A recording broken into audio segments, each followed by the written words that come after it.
নমস্কার সবাইকে। আজ তাহলে একটু অমৃত কথা হয়ে যাক না হয়। বারাণসী রাজ ব্রহ্মদত্তের সময়ে মহাসত্ত্ব হংসকুলে জন্মান এবং 90,000 হংসকুলে রাজা হয়ে চিত্রকূট পর্বতে বাস করতেন। একদা তিনি জম্বুদ্বীপের এক সরোবরের তীরে জন্মানো শালিধান খেয়ে বারাণসীর উপর দিয়ে চিত্রকূটে যখন ফিরে যাচ্ছেন, বারাণসীর সমস্ত মানুষজন দেখে যে গোটা আকাশ জুড়ে কে যেন হাঁসের মাদুর, যাকে বলে কিলিঞ্জক, বিছিয়ে রেখেছে। বারাণসীবাসীর মতে সেখানকার রাজাও মুগ্ধ হয়ে আকাশের দিকে তাকিয়েছিলেন নাকি।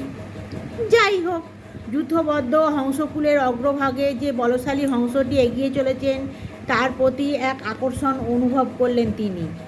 সঙ্গে সঙ্গে মাল্য গন্ধযুক্ত নানা লেপন নিয়ে ছাদের ওপরে উঠে মহাসত্ত্বকে আহ্বান করতে লাগলেন। মহাসত্ত্ব তখন অন্যান্য হংসদের জিজ্ঞাসা করলেন, বারাণসীরাজ আমাকে কেন ডাকছেন বলো তো? হংসরা বলল, প্রভু, রাজা বোধহয় আপনার মিত্রতা চান। তাহলে রাজার সঙ্গে আমার মিত্রতা স্থাপিত হোক। এই বলে মহাসত্ত্ব রাজার কাছে নেমে এলেন।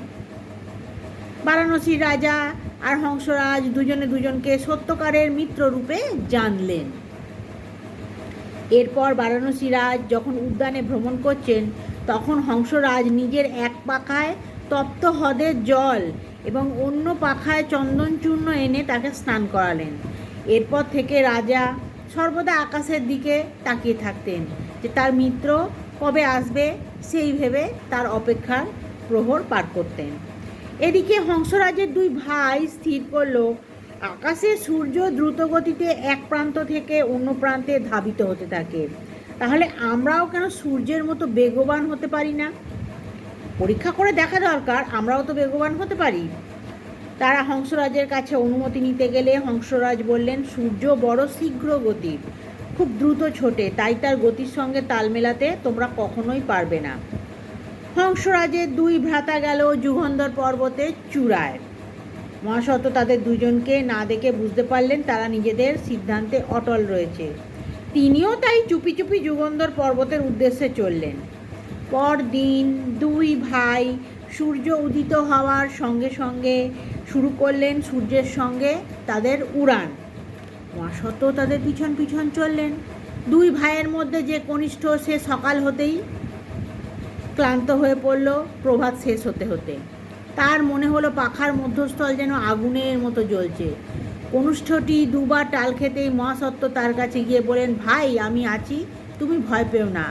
এই বলে তিনি নিজের পাখার ওপর তাকে তুলে বড় ভাইয়ের পিছনে উড়ে চললেন।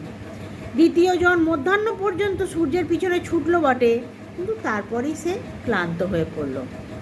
তারও মনে হলো পাখা দুটির সংযোগস্থল যেন আগুনের মতো জ্বলছে। সেও দুবার টাল খেলে মহাসত্ত্বের পাখার ওপর আশ্রয় নিলেন। এরপর দুই ভাইকে নিরাপদ আশ্রয়ে নামিয়ে রেখে হংসরাজের মনে হলো, সূর্যকে আমি কি স্পর্শ করতে পারবো? যেমন ভাবা তেমনই কাজ।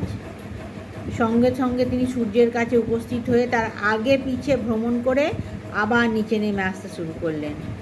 এই সময় বারাণসীরাজ উদ্যান প্রাঙ্গণে দাঁড়িয়ে বন্ধুর কীর্তি দেখছিলেন।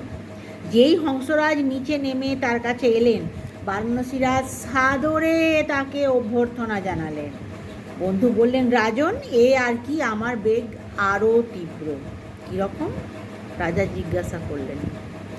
রাজন, আপনি আপনার 4 জন ধনুর্ধরকে তীর ছুঁড়তে বলুন, আমি এই স্থানে বসে তীর 4টি মাটি স্পর্শ করার আগে তুলে এনে দেবো, আমাকে উড়তে দেখাই যাবে না।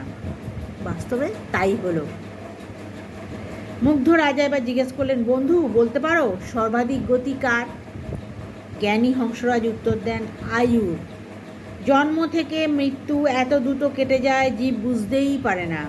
তাই এই ধাবমান জীবনের পিছনে ছোটা বৃথা রাজন। প্রত্যেক জীবের উচিত সত্যকে জেনে যত দ্রুত সম্ভব ধর্মলাভ করা এবং ধর্মের পথে চলা। নমস্কার সবাইকে, আমার ভিডিও এখানেই শেষ করছি।